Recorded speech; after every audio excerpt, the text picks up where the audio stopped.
ہر سال حج کے دنوں میں کچھ سکولرز اور لوگ ایک خاص میٹنگ کے لیے جمع ہوتے ہیں۔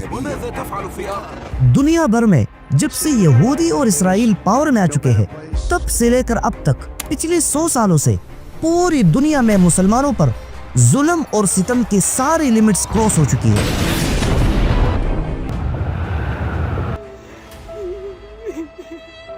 یہودیوں کے گریٹر اسرائیل پلین کے راستے میں اگر کوئی کنٹری رکاوٹ ہے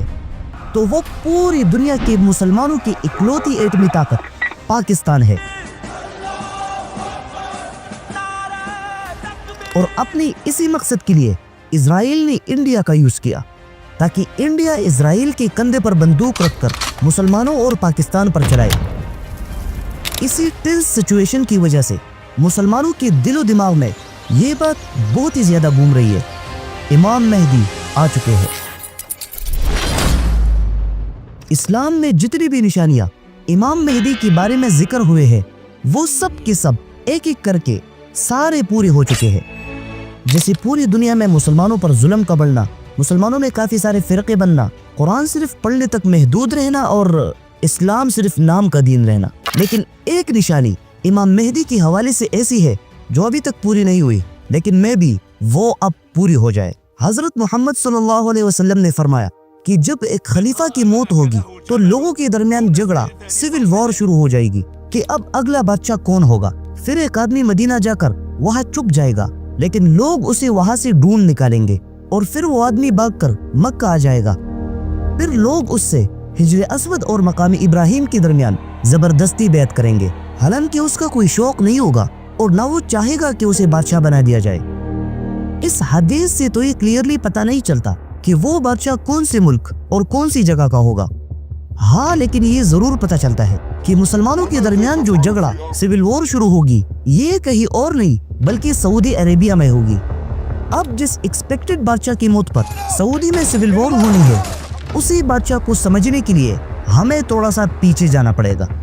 آج سے تقریباً 100 سال پہلے جب founder of Arabia king Abdulaziz ایک چھوٹے سے ایریا نجد کی بادشاہ ہوا کرتے تھے، اور یہ وہی وقت تھا جب سلطنت عثمانیہ کو ختم کرنے کے لیے سارا یورپ جمع ہو گیا تھا، اور انہوں نے سلطنت عثمانیہ کو ہر طرف سے گھیر لیا تھا۔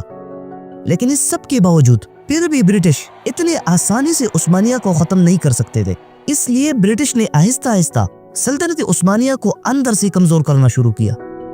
اور عربوں میں ایک بہت بڑے آدمی شریف حسین بن علی کو خلافت کی لالچ دے کر اسے سلطنت عثمانیہ کے مقابلے میں کھڑا کیا۔ اور یہ شریف حسین بن علی کوئی عام آدمی نہیں تھا، بلکہ یہ حضرت محمد صلی اللہ علیہ وسلم کی نواسے حضرت حسن رضی اللہ تعالیٰ عنہ کے خاندان سے تھا،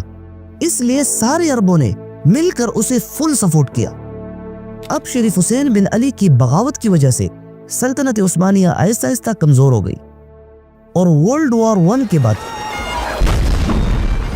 برٹش نے پوری سلطنت عثمانیہ کو ٹکڑوں میں بانٹ دیا تاکہ مسلمانوں کی پاور ڈیوائیڈ ہو جائے اور یہ ہمیشہ صرف آپس میں ہی لڑتے رہے۔ لیکن جیسے ہی سلطنت عثمانیہ ختم ہو گئی تو انگریزوں نے شریف حسین بن علی کے ساتھ اپنا کیا ہوا وعدہ توڑ دیا، اور وہ وعدہ یہ تھا کہ اگر شریف حسین بن علی سلطنت عثمانیہ سے بغاوت کر لے تو انگریز انہیں پوری عرب کا کنٹرول دے گا۔ اسی وعدے کو توڑنے کے بعد برٹش نے یہودیوں کے ساتھ بلفور ڈکلیریشن سائن کی، اور وہاں عرب میں اسرائیل کے لیے ایک نئی اسٹیٹ بنانے کی کوشش شروع کی، جس کی وجہ سے پوری دنیا سے یہودی آہستہ آہستہ فلسطین آنے لگے۔ برٹش کی یہ چال دیکھ کر شریف حسین بن علی کو بہت سخت غصہ آیا، اور اب وہ برٹش کے بالکل اپوزٹ جانے لگا، اور وہی شریف حسین بن علی جو پہلے برٹش کے اشاروں پر چلتا تھا اب ان کا سب سے بڑا دشمن بن گیا۔ جب برٹش کو پتا چلا کہ اس سے آگے شریف حسین بن علی ان کے کام نہیں آئے گا تو انہوں نے اپنی ساری اٹینشن شریف حسین بن علی سے ہٹا کر نجد کی بادشاہ کنگ عبدالعزیز پر کر دی، جو پہلے تو صرف ایک چھوٹے سے علاقے نجد کے بادشاہ تھے، لیکن برٹش کے سپورٹ حاصل کرنے کے بعد عبدالعزیز نے حجاز پر حملہ کر کے وہاں شریف حسین بن علی کو شکست دے دی، اور یہاں پر پہلی دفعہ دنیا میں ایک نئی کنٹری سامنے آئی جس کا نام عبدالعزیز نے اپنے فیملی السعود کے نام پر رکھا تھا، سعودی عربیہ، اور یہی عبدالعزیز سعودی عرب کا پہلا بادشاہ بن گئے۔ اپنی بادشاہت کے دوران عبدالعزیز نے اپنے سب سے بڑے بیٹے کو اپنا کراؤن پرنس بنایا، جس کا مطلب ہوتا تھا کہ اگر بادشاہ کو اچانک کچھ ہو جائے تو آٹومیٹکلی کراؤن پرنس بغیر کسی جھگڑے کے نیا بادشاہ ہوگا۔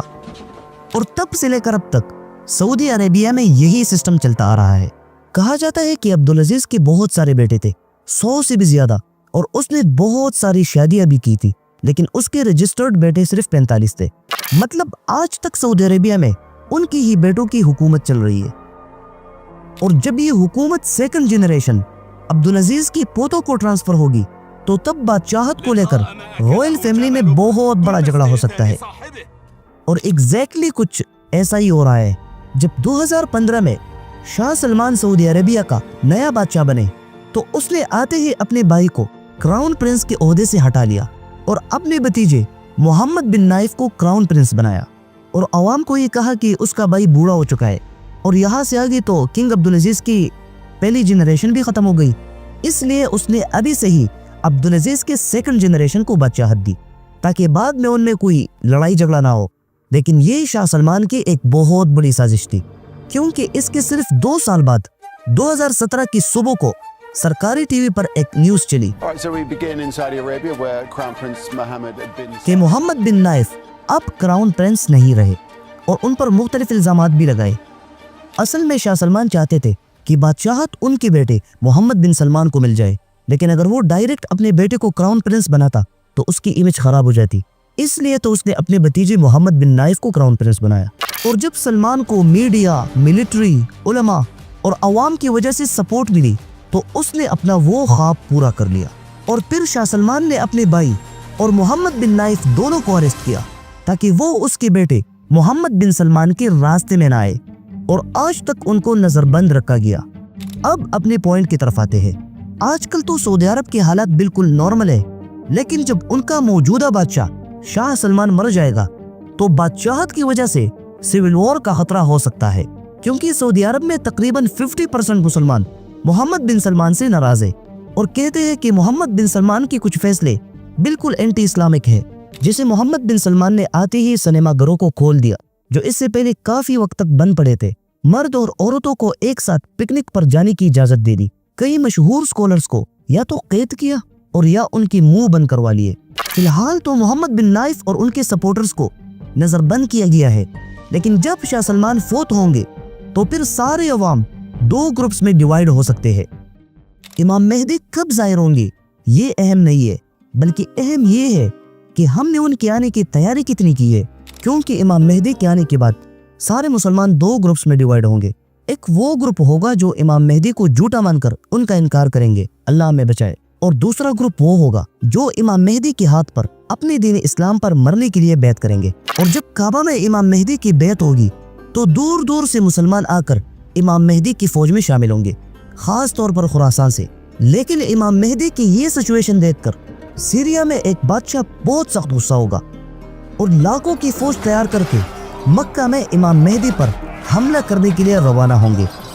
اور اس فوج کے بادشاہ کا نام ہوگا سفیانی۔